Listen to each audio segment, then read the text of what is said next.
So it's over 30 years since I turned up at the Kensington address of Warner Brothers to photograph this very striking man, mononymously known as Seal.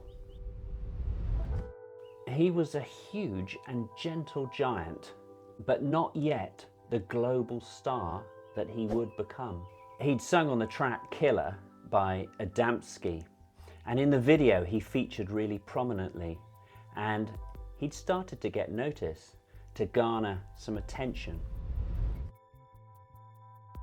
I was shown into the offices and they were all partitioned by translucent glass walls. My photography business was progressing and I decided I was going to invest in my future, and I just bought some new kit, some Elinchrom flash heads from a place called the Flash Centre, which still exists and is located in a brutalist mass of buildings near Russell Square called the Brunswick Centre. I was determined to use my new equipment, so I elected to put, I was kind of trying to be kind of a bit different, one light outside of the office and firing it through the translucent glass, which I would use as a backdrop. The other head with the brolly I'd use for my subject. A good tip when photographing glass or anything translucent or transparent is light what is behind the glass. That's going to produce the kind of interesting image that you look through. You can't actually light glass directly. Initially, when I saw the makeup artist sort of evening out his skin and applying her makeup, I decided that I was going to cover up his scars with her hands, and I wasted quite a few frames in this kind of rather foolhardy endeavour.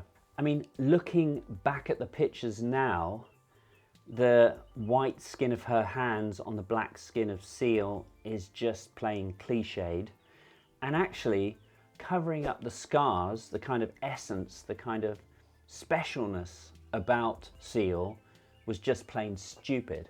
I mean, quite often people's flaws are the very thing that we like about them. They're the thing that makes them special and unique. Originating from discoid lupus, a chronic skin condition, they're actually what makes him so interesting to photograph. I shot 4 rolls with my favourite film back then, which was Agfa APX 100.